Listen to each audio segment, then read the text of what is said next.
Ladies and gentlemen, distinguished participants, welcome back. I hope you had an enjoyable networking break. So it is time for the second panel of the day, which is the fourth of the conference, where we are going to be discussing with our panelists price formation and market design. First and foremost, please welcome the moderator of the panel, representing Southwest Power Pool, Mr. Lenny Nickel. Lenny. And our panelists, again representing Southwest Power Pool, Mr. Keith Collins. And from ERCOT, Mr. Kenan Ögelman. And representing Nord Pool, Mrs. Lina Masiuliene.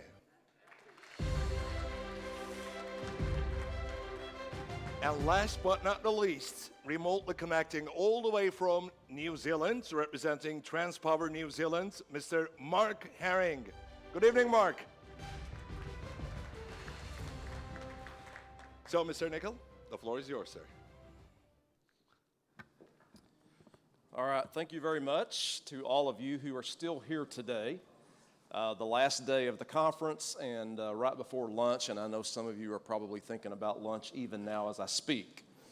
I promise you we will do our best to keep you entertained for the next hour and about 15 or 20 minutes.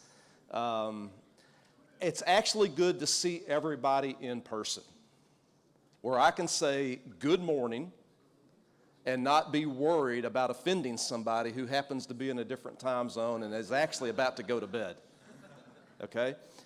In fact, we heard Daniel allude to that happening a lot in our board meetings at Apex, where we all meet virtually, and you never know whether to say good morning, good afternoon, good evening, or good night, because you're probably not going to be correct in no matter what you use. So really good to see all of you here today. I've enjoyed my time in Turkey, in Istanbul. I've had the opportunity to spend some time throughout the country. I have learned to love the tea, okay? And I told my wife we are going to start making this kind of tea at home more often. So, you know, we've heard a lot already this morning, and in fact yesterday as well, about the change that is going on and the transition that is occurring in the industry across the world. Although our focus today in this panel will be on market design and price formation, I want to spice up, and I hope my Turkish friends appreciate my use of the word spice. I want to spice up the conversation by weaving into the dialogue elements of reliability and resilience. So you'll hear some of that later when I begin to ask questions of the group. Why do I want to do that? Because we have already seen load growth occurring due to electrification, and we're going to continue to see load growth happening at a pace that's faster than we've ever seen. I can tell you just within the SPP region, our peak demand this year was 10% higher than it was 2 years ago. 10% over 2 years is fantastic, but it brings challenges. We've also seen transition, and I think all of us are going through this, transition away from resources that can be dispatched to resources that are more intermittent and less dispatchable. We have seen dwindling reserve margins. All of those factors have complicated our lives. Our reliability risk has increased over the last several years. In fact, within SPP alone, our loss of load expectation is now 30 times higher than it was 7 years ago. That's a risk that's not sustainable. So, my point isn't to focus on reliability, but I want to engage our panelists in a discussion about how markets and market design and price formation can impact and influence the reliability of our grid going forward, because that's important. The transition to renewables and to net zero will not happen if we don't get there reliably. We have to maintain that reliability. So we've got a wonderful panel with us today that will share their perspectives on market design and price formation, which is a critical element of a successful market.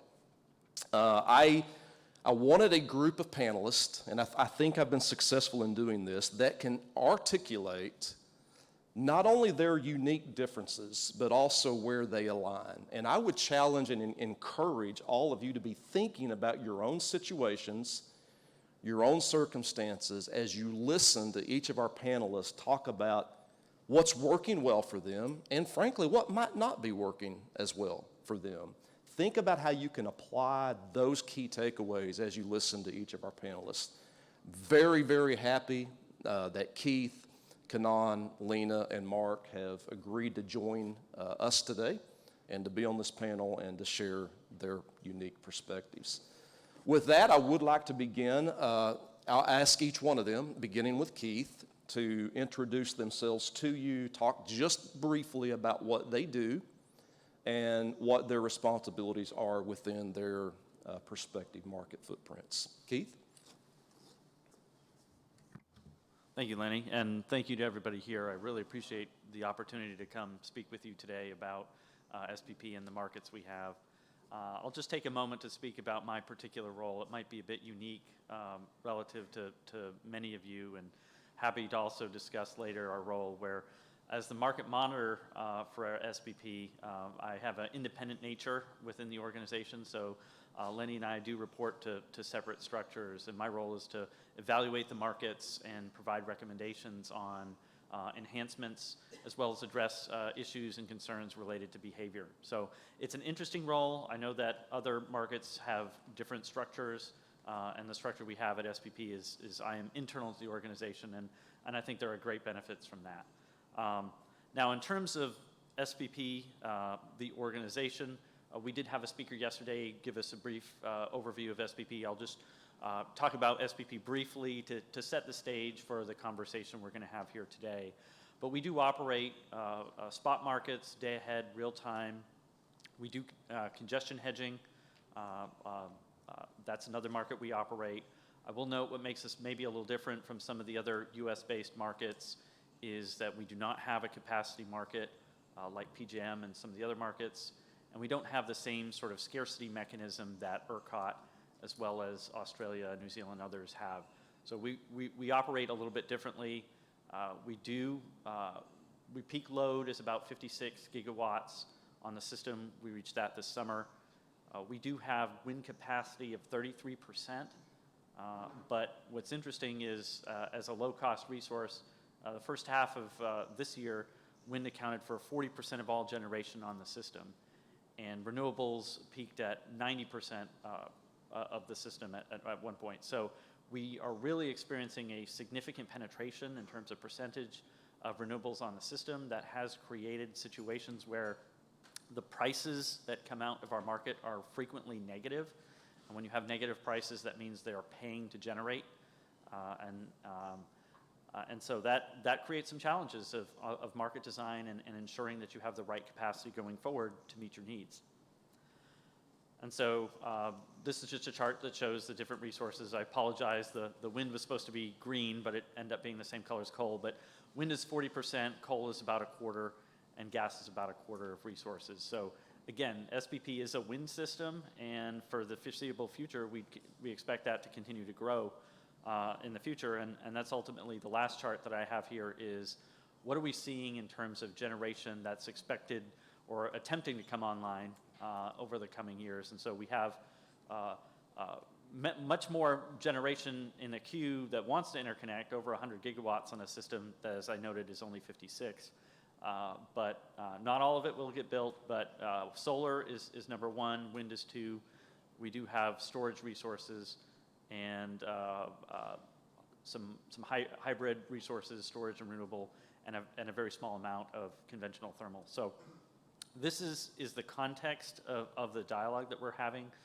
We do see things affected today, and our markets do need to evolve in order to address the challenges of not only the short term, but the medium and long term as well. So thank you, and look forward to our discussion. All right, thank you, Keith. And before I turn it over to Kenan, I know earlier I said that I really wanted to get some different perspectives on this panel. And so I'm sure you're asking, well, then why in the world did you ask 2 market operators from the United States to participate on this panel? I think you'll find that we don't all think alike in America. All right, we do have different opinions. And even though we might be dealing with common issues and similar challenges, we do things differently. And I think you'll find by listening to Kenan that there are some differences. And I would just ask Kenan to kind of introduce himself and explain more about who ERCOT is and some of the differences. Let me start off by just saying thank you for inviting me to this panel. It's an honor to be here in Türkiye, and being half Turkish, it's extra special for me.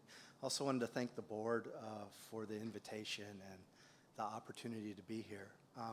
So my role is Vice President of Commercial Operations. In that role, there's really 3 business units that I work with. And the first one is kind of market design and analytics. Also, my teams run the day-ahead market and our financial transmission rights auctions. These are called congestion revenue rights in the ERCOT footprint. And then lastly, I do all the settlement and supporting work around settlement for the market as well. That combination actually works really well. I think it was the first or second panel yesterday where the gentleman was talking about how important settlements are. And the fact that, as a team, we work through market design and settlements really helps. Let me spend a little bit of time giving you some background on ERCOT and differentiating us from everybody else. So I think the first key thing to share with you is that ERCOT is an electrical island, and it has only limited interconnection, and it's non-synchronous. So all the interconnections are direct current ties. This brings both advantages and disadvantages, and all of the things I'm going to mention fit in kind of both categories. So one thing that's really interesting is ERCOT is a single jurisdiction. There's only one regulator, and that's the state regulator. We don't have federal jurisdiction on the market side. And that makes life a lot easier in terms of getting changes approved, but it also makes us more political and having to react to the winds of politics quite frequently. We have just set a new peak demand at 85,000 megawatts. It's actually higher than what we thought we were going to hit this year, but it was extremely hot, and we've had tremendous load growth in the Texas footprint. Texas is actually one of the few areas where electric load kind of grows year on year. So, like I said, we have a few DC ties, but out of that 85,000 megawatt system, it's only around 1,200 megawatts. So that's very small. Let me spend a little bit of time on our market design. So the first thing is we are an energy-only market. So all fixed and variable costs have to be recovered through the energy price. We do make some limited capacity payments in the form of ancillary services, but that's kind of the limit, and those ancillary service prices are mainly driven by the opportunity cost of providing energy. So that tie is close. We have kind of unbundled the providers of electricity, so there are still some vertically integrated utilities, but they're very few. Generally speaking, power production is by a particular company.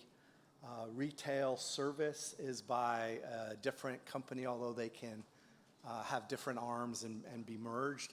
And then lastly, the transmission and distribution element remains regulated and a separate company that can't own power plants, and there's actually legal restrictions on them. So this kind of creates high dependency on the energy-only market. Retail competition is also a really big part of our design. Retailers can come and go out of the market, and people switch with really high regularity in the retail side of the market. We have no obligation for load-serving entities to cover any particular reserve margin. There is not a reliability requirement system-wide imposed on them. So all of these things make the way we kind of achieve our goals different than, say, PJM or New York or SPP. And it's a little bit of a rough ride. I used to tell everybody, you know, before I started working at ERCOT, I had dark hair and I was good looking. And then, you know, you ride through this energy-only market and you get gray hair and age really quickly. So I'm looking forward to kind of answering questions, but that's kind of the underlying basis for our market design. All right, well, thank you, Kenan, and I can appreciate that last statement that you just made. Lena, I noticed you were smiling just a bit as Kenan was talking about the joys of being subject to just one state regulation. And I know Nord Pool operates in multiple countries, and I'm sure you can shed some light on how easy it is to effectuate change across those boundaries. Lena, go ahead. Thanks a lot.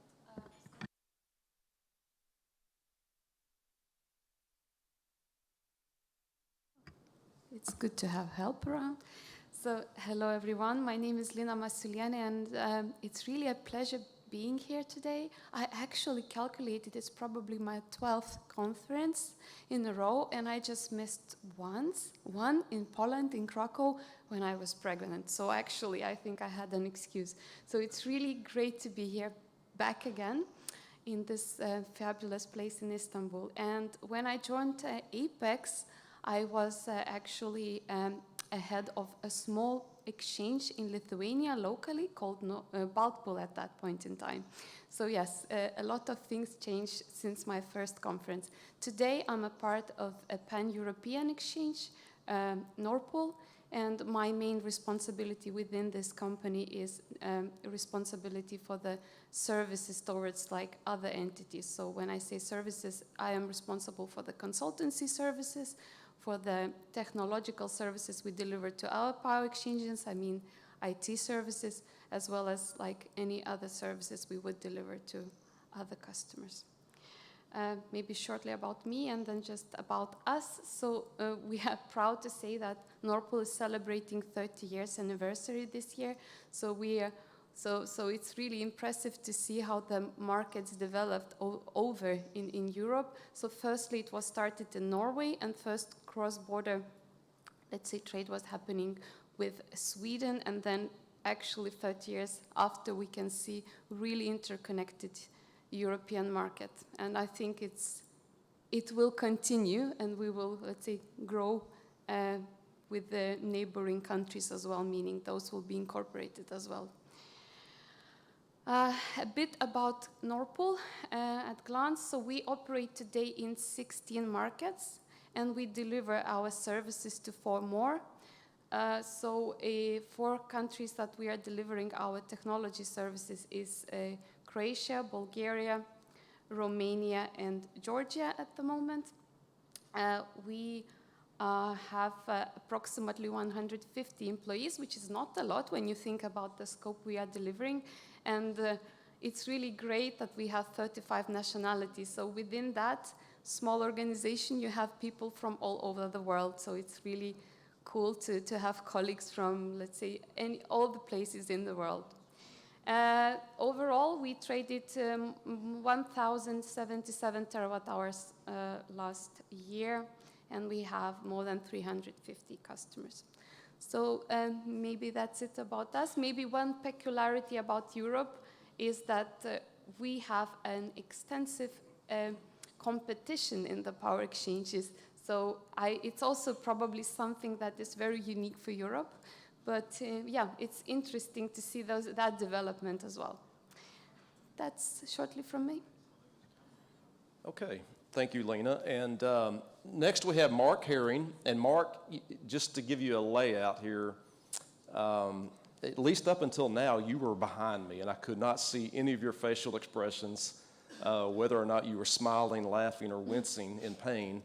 But we're happy to have you, and I know I just talked earlier about transition and change, and I know you've undergone recently some change and transition in your own career, and so you may want to touch on that, you may not. I'll leave that totally up to you. But if you could, just go ahead and introduce yourself and tell us about what it is that you do, at least did, with TransPower. Fantastic, thanks Lanny, and thank you everyone. Thank you so much for including me on the panel.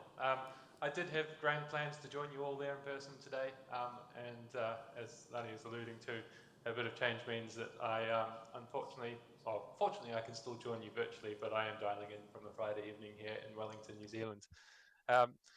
But yeah, so a bit about myself, or my role, my current role. I'm currently the group manager for market and business here in the system operator in TransPower in New Zealand. And so what my role currently covers is sort of four parts. The first one being security of supply. So that is sort of day ahead of real time all the way through to 10 years out, thinking about capacity and energy security of supply.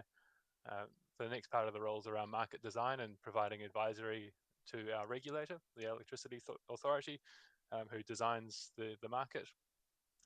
The other two parts of the role are around the relationship overall with our regulator, and then a project and change delivery function. And just to touch on Lani's comments around career transition, I'll be in this role for another week or so, and then I'll actually be moving to our regulator, the Electricity Authority, and I'll be picking up a role that looks across all the market service providers, including the system operator, but also our settlement and reconciliation functions across the market, and a few other bits and pieces that keep everything moving. So that's the reason for me not being able to make the trip over to see you all. But that will be exciting new challenges, and the new organization is also an APEX member, so I'm hoping to actually make the trip in person next year and see you all in person. I can touch a little bit on what is TransPower and what's the organization, and a bit about maybe the electricity market in New Zealand and the power system here. So TransPower, it's an integrated TSO, transmission system operator and owner for New Zealand, about 900 staff.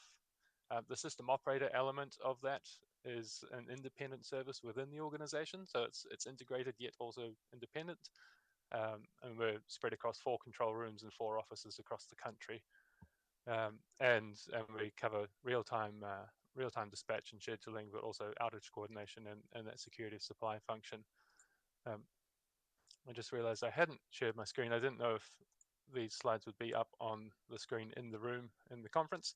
But this next slide will give a little bit of a visual of the New Zealand electricity market and power system. A few people have mentioned being electricity or electric islands. New Zealand is that. It's also a physical island. So the nearest major landmass is Australia, about 3,500 kilometers away. So there's no interconnection at all for New Zealand. And we run an energy constrained power system. So traditionally, we've been constrained around seasonal security of supply, and dry year has been a very big issue for us. And then recently, in the last couple of years, with load growth, and particularly peak load growth, our capacity constraints on those cold winter nights have become more of an issue for us as well. We've got a connection across the 2 islands. So if you look at the map on the screen, the South Island is where most of our large hydro lakes are, and we've got more generation than load in the South Island. And then we've got a DC interconnector of about 1.2 gigawatts linking to the North Island, which has more load than generation. And so overall, across the year, you'll see south to north flows, but those are increasingly reversing direction depending on where the load is and where the renewable generation is. Across the market design, there's roughly 285 nodes on a locational marginal pricing market. It's an energy-only market, no capacity mechanisms or anything like that, and we do have hedging for futures as well as financial transmission rights. And in terms of size of the market, listening to the other panelists, we're by far the baby in the room. We have a peak demand of about 7.2 gigawatts. So yeah, a bit different. Against that 7.2 gigawatts, though, we've got installed capacity of about 10 gigawatts, and roughly 6.5 gigawatts, or 65% of that, is hydro generation. So we're hydro dominated, but we're not. But we do have some diversity. Roughly 15% thermal, another 10% geothermal, and another 10% wind. And the big transition that we're seeing in our system is the pipeline of new development. So we're seeing enough solar. We have no grid scale solar at the moment. Within 6 months, we'll have our first 2 or 3 projects. And in the next few years, we're seeing about a third of our peak demand in terms of capacity being installed as solar. So that will be a huge change for the system. The same again for offshore winds coming in. And that's sort of the transition that we're, as a system and a market, probably a couple of years into, and starting to see things really come under stress. I'll stop there and pass back to you, Lenny, and look forward to the discussion. All right, well, thank you, Mark. And while we've got Mark in front of us, I thought I would start with him. I'm going to ask all of you the same question, but I want to start with Mark since you're on the screen in front of us now. What is the most challenging market design issue that your organization is currently facing, and why has it been so difficult to solve?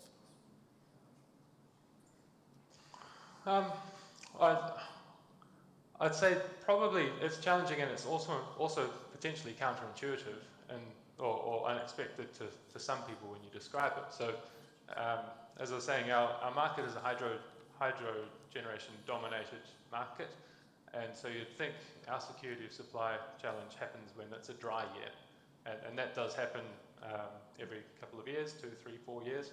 We have a dry year and a dry spell, and the lakes are low, and security of supply is a real issue. But actually, in wet years, we also have security of supply issues. Just it's for peak demand, and that's not because we don't have enough installed capacity, but it's because when you've got a lot of water in the lakes and more coming in with lots more rain, you have all of the hydro generators offering their generation at extremely low prices, and so throughout winter you'll have in off-peak periods, and often for days and weeks at a time, you'll have all of your baseload thermal is out of the merit order, so they won't offer, and often they'll just turn off their plant and it'll go cold.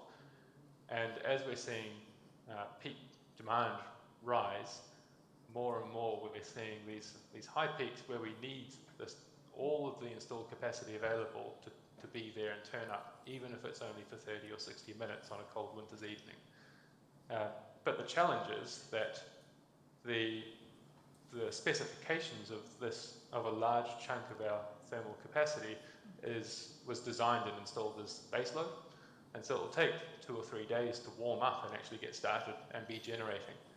And so in an energy-only market that trades 30-minute trading period by trading period, these generators that would have to incur significant costs over days and have a high risk of maybe not even being dispatched for that 30-minute peak, they often won't make themselves available.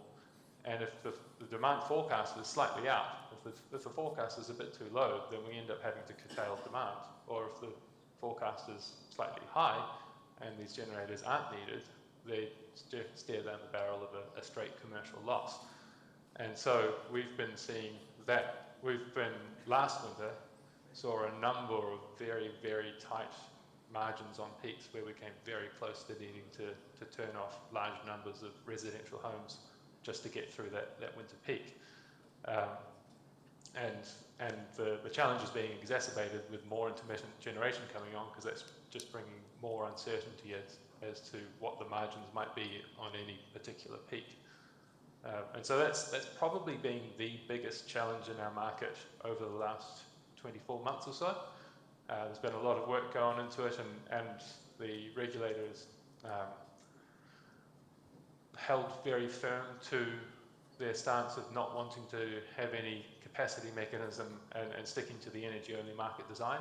And so the vast majority of the work that has gone and has all been around improving visibility of information to the market so that you do have those slow start thermal generators, getting more certainty around what is still a very risky decision on whether they warm up their plant and whether they offer into the market for those peaks. So, yeah, so that's probably the big issue that's kept us working hard over the last couple of years. All right, well, thank you, Mark. I recall, it actually wasn't that long ago, we were having an Apex board meeting, and of course, TransPower previously had a board member on the Apex board, and let us know right off the bat that he may have to step away a few minutes because of that exact situation that you're talking about. I think that's interesting that, for example, that New Zealand or TransPower doesn't have the ability to dictate, or the authority, I guess, to dictate that certain units come online for reliability reasons. Is that something that can be solved? Is it solvable? Is it solvable? So far it has been raised, but there isn't a particularly strong appetite to change that. So the role of the system operator in New Zealand is very much one of market coordination, and anything that starts to sound like control is outside of our remit. So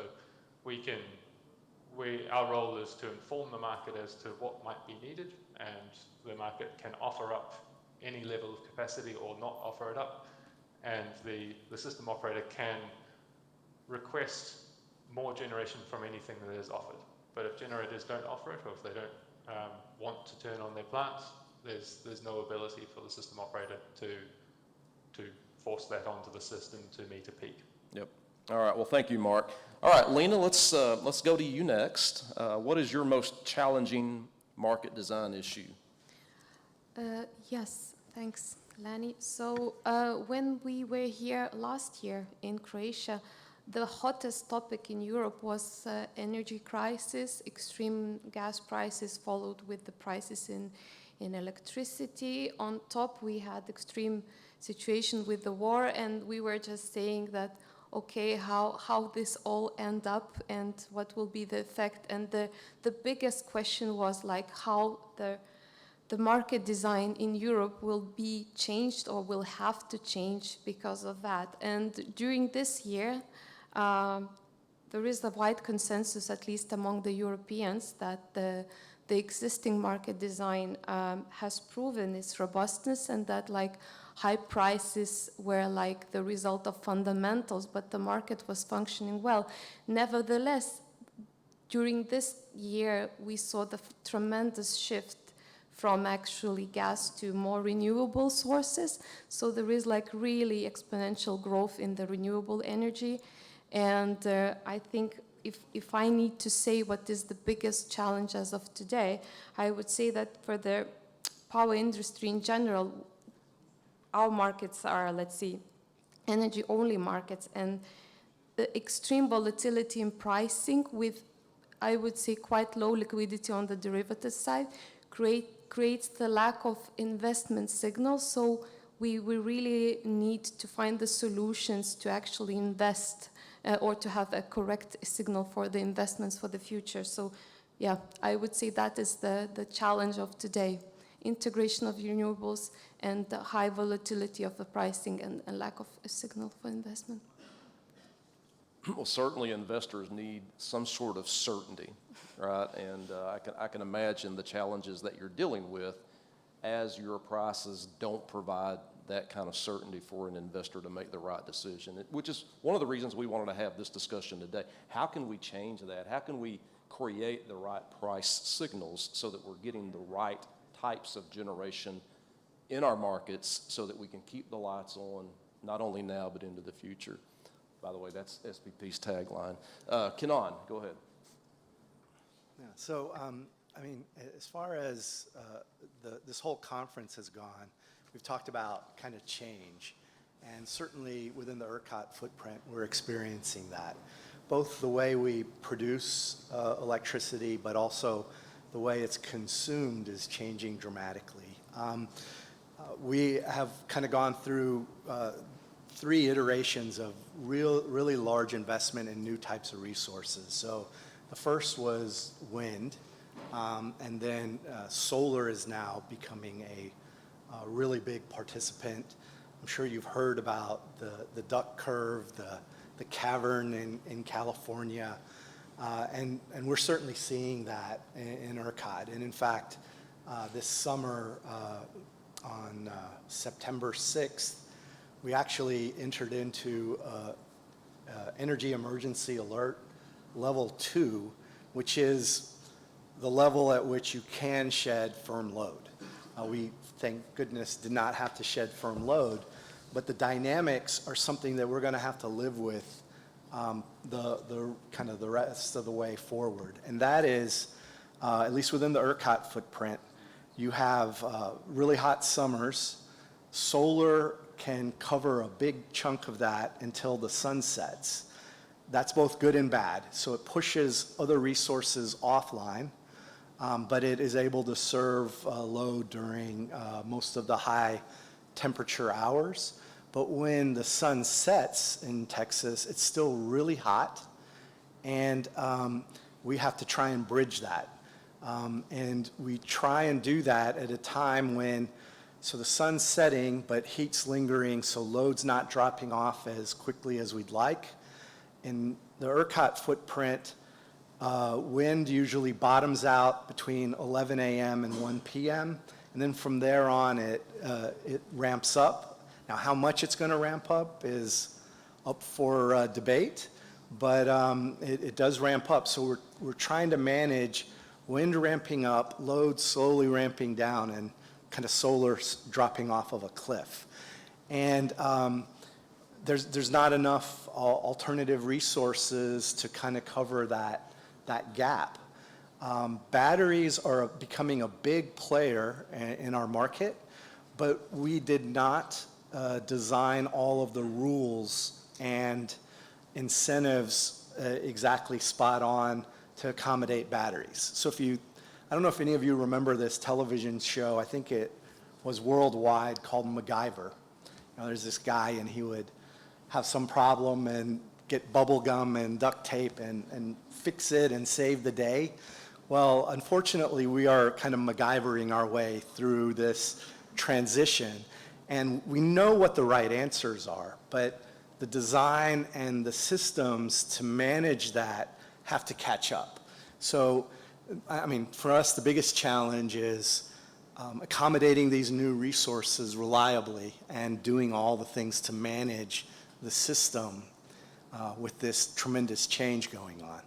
Oh, and by the way, we have Bitcoin miners, so load is going up like crazy in the ERCOT footprint, but fortunately they're price sensitive. So if we can design market features that lets them curtail when we need them to, that can also help. I can understand why you made the statement earlier today about the gray hair. I won't finish what you said, but I can certainly understand the situation you're in. Keith?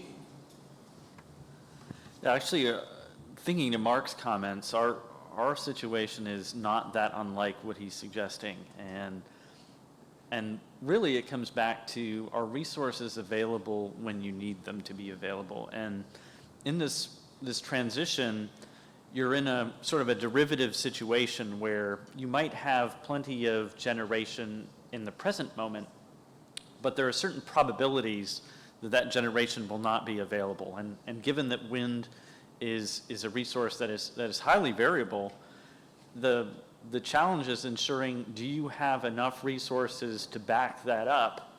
And is there incentives there to have that generation available? And that's very similar, I think, to what Mark was saying. And so when we've seen this materialize, we've seen this occurring actually fairly regularly, even this past summer, where as a system, it's managing outages of when resources, they need to take outages, regular maintenance. Obviously, there's forced outages as well, in addition to planned maintenance outages. But the problem becomes, do you have enough resources available to ensure that should there be some variability of this wind, are you capable of meeting that? And the variability of the wind can be intraday. It could change from today to tomorrow or 2 days from now.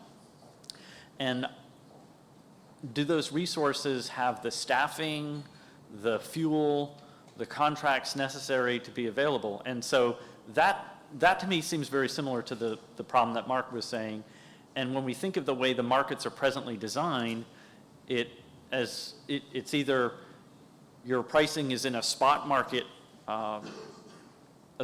sense, that the spot markets are providing you the value, or potentially you're receiving capacity market value in advance. And so for a system that doesn't really have the capacity payments, nor do we have the incentives of the sort of extreme scarcity that you get in some of the other systems, I think that's where the incentive is kind of missing in the middle to be available, but not necessarily providing energy. And what we see as a counter to that, and I think this gets to a comment that Lenny made earlier, is the operators, the SPP operators do have the tools from an operational reliability standpoint to intervene, but that affects the market, right? And so as the operators say, we need these resources on in case of an event, then that creates a situation where it can create a price depressing effect when what you're saying is there's actually a much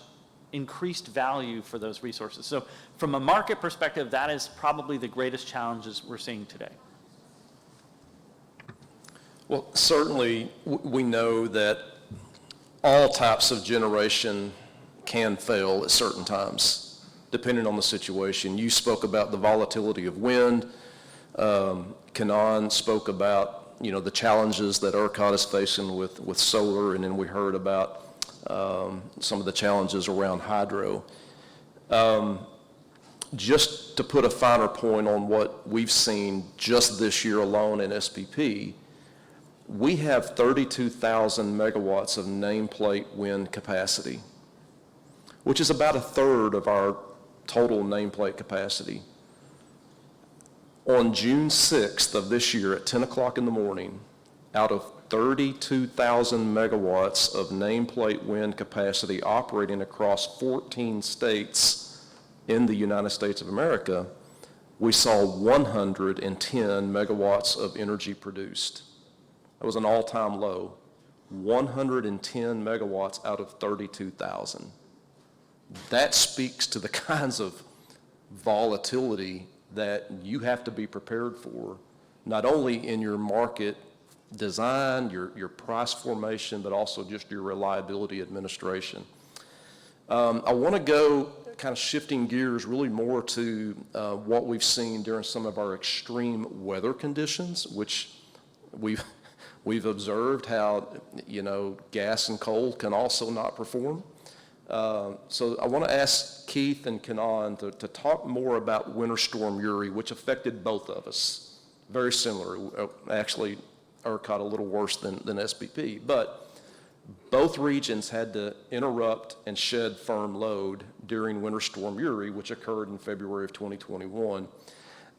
Not focusing so much on the reliability aspects of that, but could you just kind of talk about what you observed, what your biggest lessons learned were around price formation and market design? So just to give a little bit more background on Uri, it was a 125-year storm as far as Texas went. It went all the way down to the coast with freezing temperatures. And every type of generation resource we had a bad episode. It was not limited to one.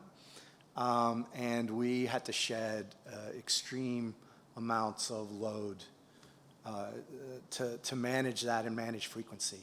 And our interim CEO at the time, Brad Jones, who was CEO of NISO, he mentioned that we lost 56% of the generation on the system and still kept the lights on, but had to shed firm load, which he believes is a unique experience, that the operator could keep the lights on and lose that much generation was a minor miracle. I think the key things about the price formation, though, to get back to the real question, is that as far as the price, we're shedding firm load. By and large, in an energy-only market, that means you should be at kind of your value of lost load. And by and large, that's what happened. But one lesson we learned is we have an adder, an adjuster, to make sure we hit that price. And the fact that we were shedding firm load was not considered in that adder. So you would see the price hit the max, and then as we shed load, you actually had briefly surplus, and the price would drop. And then, as we lost the next generator, prices would spike up again. And we had to take some emergency rule-making action to set the price at the cap. But for me, the big issue in terms of price formation, and the question is not those emergency hours, but what you have in place the rest of the time. Because that's what really ensures that you have the resources available and that can perform. The price formation during the event is really about kind of punishing the non-performers or the non-hedgers in the market. But success is more defined by what you do the other 51 weeks of the year, not the 1 week where kind of markets are falling apart and you're just trying to maintain reliability kind of with any mechanism that you have. So I would focus a lot more on market design in those 51 weeks of the year than the 1 week where you're in kind of a crisis mode. So I think the story of price formation in SPP during the event was one of success and failure at the same time. And I'll explain that. The success is that there are scarcity mechanisms that SPP does employ, and those mechanisms were successful in attracting up to 6,000 megawatts of imports into the system. And I think that's really the difference between what we saw in SPP during the event versus perhaps what we saw in ERCOT. And part of that is, while ERCOT probably wanted more power, as Kanan noted earlier, they are an electrical island. And in the case of SPP, we are not an electrical island. And when prices in our region were signaling the need for additional power, the imports into our system increased dramatically. And so 6,000 megawatts of imports is highly unusual for SPP. Usually we are a net exporter of power. And so we did benefit by interconnections with our neighbors to the east, MISO, PJM. And as a result of that, the pricing was incredibly effective. And so that is part of the success story. The problems we saw are actually very similar to what Kanan was saying, is when, unfortunately, we were also in a load shed situation. We did have very high prices, attracting imports, and then when we ended up shedding load, what ended up happening is the price declined down to from about $4,000, about $50, and then we ended up, those exports dried up and left the system because it didn't make sense. So you saw this yo-yoing effect that Kanan was sort of identifying. And so it's important that when you're in those emergencies, that the prices are in fact reflecting the emergency conditions that you're seeing. And that's something we've been working on improving. But I also agree with Kanan as well, is that there needs to be systems in place in advance of these types of events so that you have the availability of resources. We suffered from resources that were lack of winterization, lack of fuel, and as a result of that, the situation we experienced as well was a significant part of SPP's generation fleet that would be expected to be available was not available during that event. And so that created the conditions that we had. So it was a success story where interconnection and imports were able to come in, but at the same time, there's some work to be done in ensuring that the prices are in fact signaling the needs, particularly in those periods during load shed. All right, thank you, Keith and Kanan. Something to add? Yeah, Go if ahead. I may. I think the biggest two things that we improved as a result of Uri were more stringent weatherization requirements. There were a lot of power plants that failed for lack of protection against the cold. And then the other driver was a lack of fuel, namely natural gas. In Texas, the priority is end-use, like retail customers and then power plants. And natural gas infrastructure froze up as well. And we did not have enough fuel for all the power plants. That would happen again if we had another event like that today. So we still have a lot of work to do on that fuel end. I think that's really worth emphasizing as far as Texas goes. Yeah, I agree. We share in that same concern about the dependence on natural gas when natural gas isn't available, much like we do with intermittent resources. So let's transition a little bit. Lena, I want to go to you and Mark. We've talked already about the transition to less dispatchable resources. These are resources that are intermittent in nature, not always available. And I'm just curious, how has that stressed your markets, and what are you doing to adapt your market designs to assure that resources needed to continuously supply energy are available when needed? Probably I can start. So the same as in the other places in the world, within Europe, and we as Norpool see it as well, that the impact of the increase of renewable had, we saw the impact in all segments, in day ahead, in intraday, and also in the TSO world, in the balancing market. For example, in the day ahead, we are monitoring the phenomenon of having extreme low prices in the middle of the day, which never happened before, even the negative prices. In the intraday, we actually monitor a growth in volumes and algorithmic trading, which is rapidly growing, and we never expected it will be on that level. On the balancing side, because of the volatility, the balancing prices are also spiking, so very high at certain moments in time. But when it comes to like changes, what changes do we see in the market? I think it's worth mentioning that in Europe we used to have like 60 minutes product or 1 hour products. Now we are transitioning to 15 minutes. Like in our pan-European intraday platform, we already have 15 minutes, but now we are talking about the 15-minute products in the day ahead as well. So we already see the changes in the, let's say, the design or like the product side to accommodate the change in the production. We are also introducing in Europe intraday auctions. They will be in the coming years. We are talking about the second auctions in the day ahead, also just to minimize the effect of the possible high price. So obviously we are just trying to adapt with what is happening on our side of the world. Okay. Mark, I'll let you go next.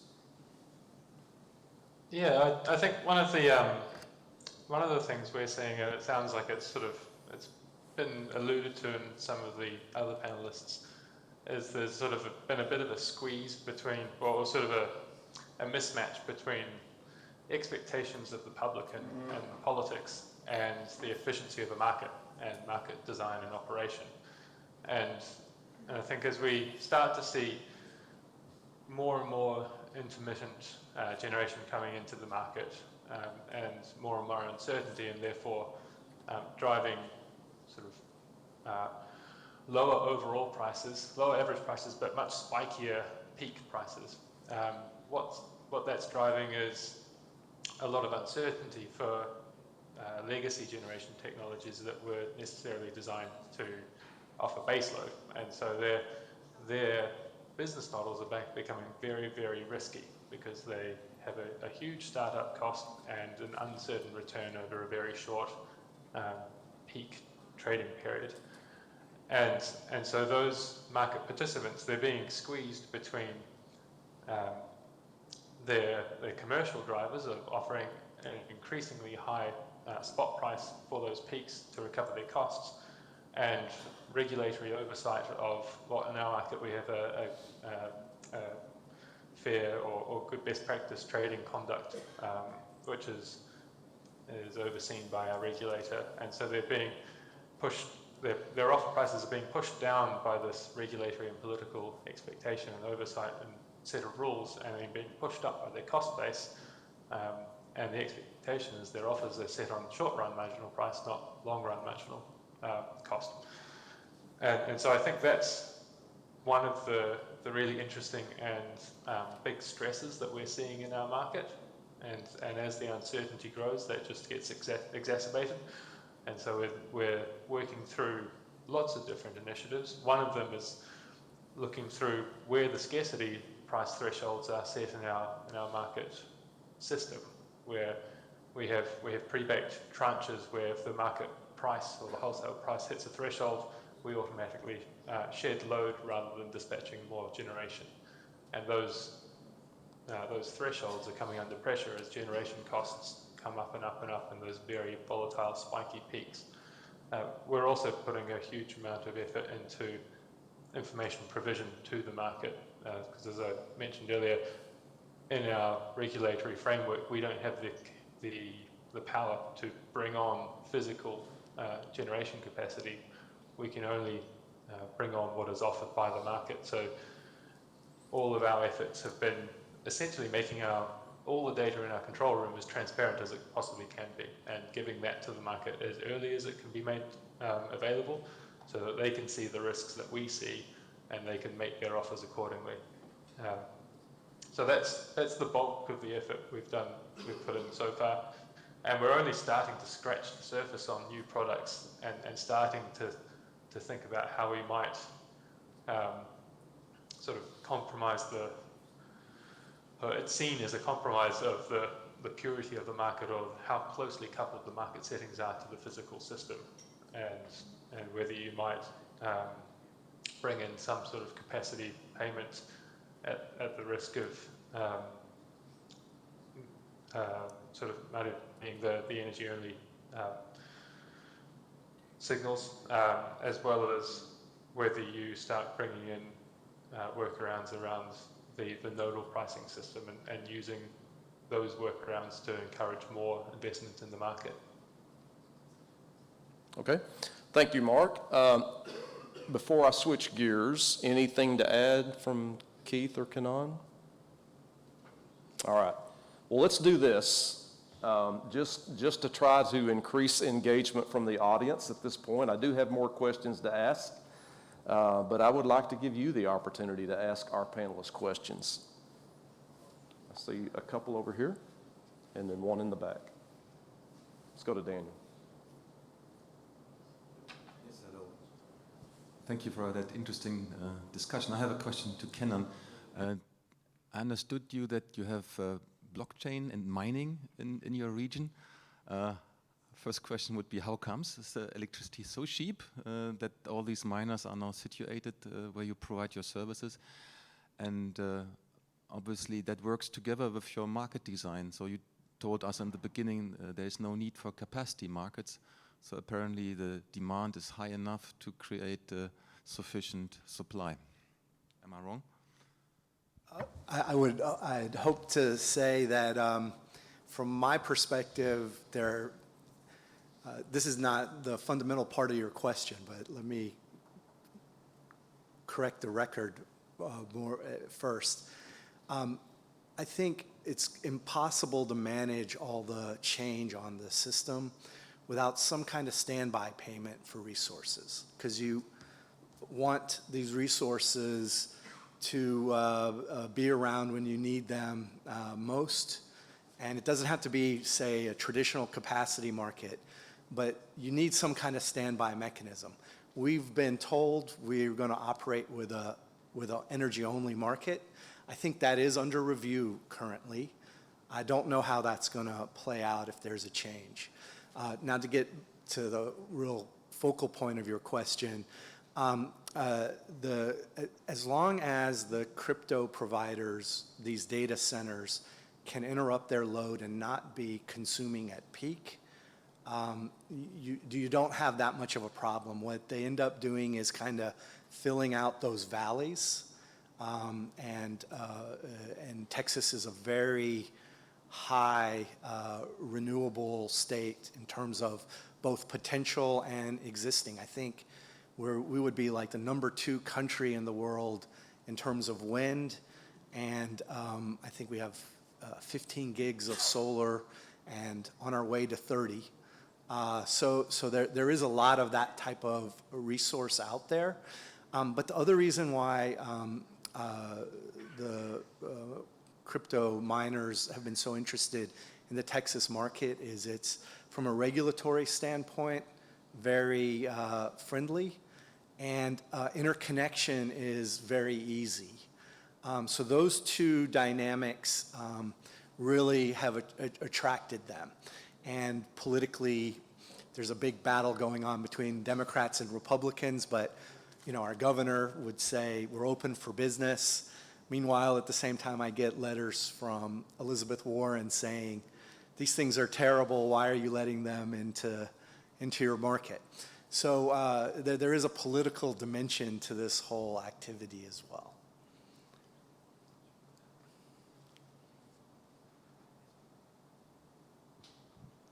Hi, thank you very much for that enlightening session. I wanted to ask that in line with the net zero goals and the integration of these intermittent sources with the grid, there must be a mechanism in place to incentivize firm capacity in the system. And I'm pretty sure that all different countries and exchanges are working on it in a different way. So can you shed some light on it as to, have you developed some mechanism in which you can encourage market participants to invest in conventional generation machines? So I'll take that. I think what's interesting is we're presently working on some of that right now. I think is the recognition that there is kind of a mismatch going on in terms of the types of resources we're receiving, the types of resources that are needed to meet firmness on the system, and the recognition, and it's hard because we have in SPP 14 different states, and they all have different approaches. We don't have a centralized capacity approach, and unlike a one state approach, that it's not all uniform. And so each state has its own approach. And so SPP is currently working on some mechanisms to inform the state processes to say, this is the capacity we need in terms of how much, and then is it also required to be flexible? And then on top of that, what does it mean to be firm in terms of firm fuel and firm transmission? And so those rules are presently being worked on right now, but your point is well taken. Thanks. And I think that the term that we've been using a lot lately, not only in SPP, but I think in other markets in the United States, is reliability attributes. We need certain reliability attributes to be present in our mix of generation. The question is how much do you need, and then how do you incent them? And you have to be very careful about how you attribute certain types of generation that has the reliability attributes you need. So as Keith said, yes, we are working on that. We haven't solved it yet, but we recognize the need to do so. This is going to be an interesting kind of test bed, or ERCOT will be. So we don't have a capacity market. There is a proposal put forth that is called performance credit mechanism. And what this would do is look at the 30 scarcest hours and make in my opinion, it's a capacity payment, but only for those 30 scarcest hours. But the thing that is really moving the ball forward on the ERCOT footprint, and SPP does a better job of this than we do currently, but the obligation is on the load-serving entities, which right now we don't have. So what we see is, at the very extreme, is a load-serving entity won't contract forward at all. It can just pull from the spot market, and when prices get really high, leave the market and kind of leave everybody else holding the bag. And there's an externality there, right? Those customers didn't buy a reserve margin, but when everybody gets curtailed when you don't have enough. So I think that's a big step forward for us if we can accomplish it. But I think how successful this will be is to be determined. And then the one other thing I would want to add, and I don't know exactly where the right time is, and this is Kenan's opinion, not ERCOT's, but a carbon price is really important if you want to reach your ESG goals. If you look at our dispatch engines, they're all these economic optimization engines that respect the reliability constraints on the system. And if you don't have a carbon price, there's no place to insert that to achieve an optimal dispatch. And if that's your underlying model, and you don't have that, I don't know how we move that ball forward. So that's the other thing that is kind of keeping me up late at night. And I guess one plug I'll make is, I don't know how many of you know James Baker. He was a former Secretary of State oil man. He actually came out, and a Republican, by the way, and came out and said, we absolutely need a carbon price. Of course, now he's not running for office or anything like that. But I mean, this is relatively, I would say, objective to slightly leaning towards the carbon side of the world on the industry side. And he's come out and said, there needs to be a carbon price. And I would just make a pitch to you that we need to see that to optimally dispatch the system. All right, thanks, Kenan. And we have one more question in the back. Yes. Thank you. To Keith and Kenan, they said the market the markets have the tool to fix that bouncy problem or that volatility problem. You just talked about margin reserves. Two questions. I think Kenan told something about standby payment, but what should be the maximum reserve margins that a system should have, and how would you design a standby payment?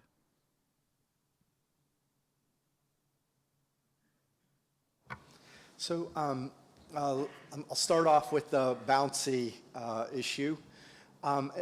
I would say that was oversight in the pricing design, where we just assumed if I was shedding firm load that the price would go to the cap.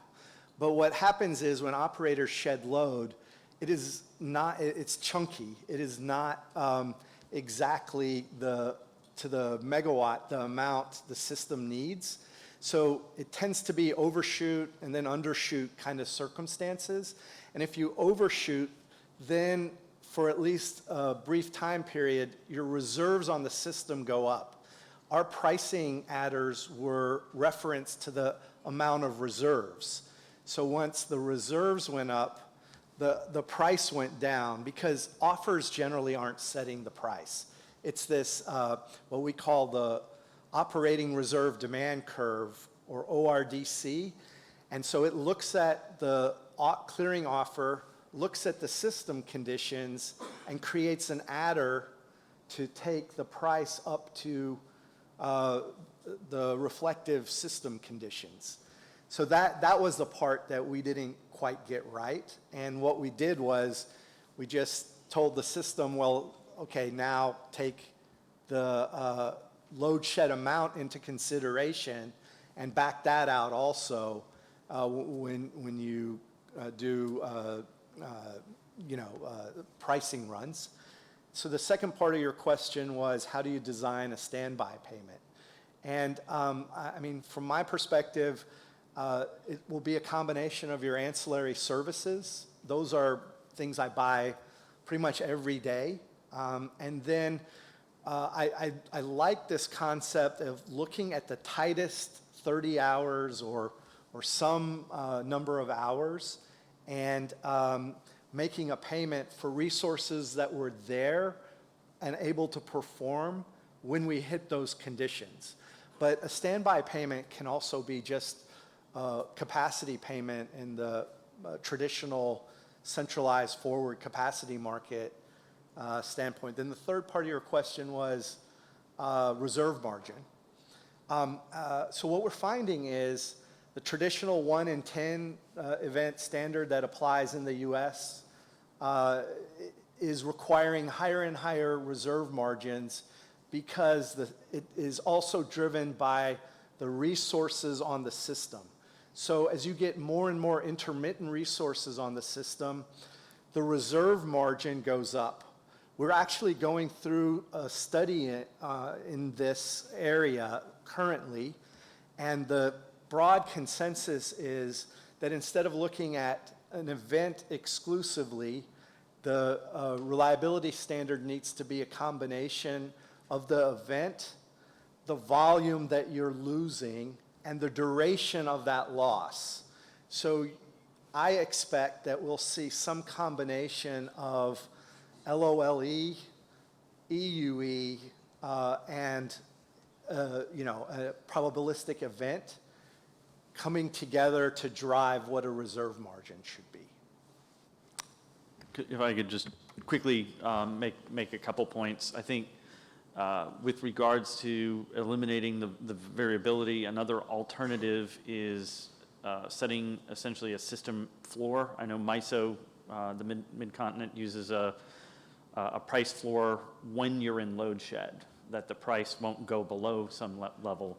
But I think Kanan's other idea is just as workable and something SPP is considering. The other point that I'll note is how do you develop a standby? And that's actually an excellent question that we've been thinking a lot about in SPP, particularly in the market monitor, is we've got an idea about having an availability market that essentially acts as an intermediate point between your energy price and your capacity market, and allows for essentially trading of availability. It can incorporate outages. It can be something that you can do in advance.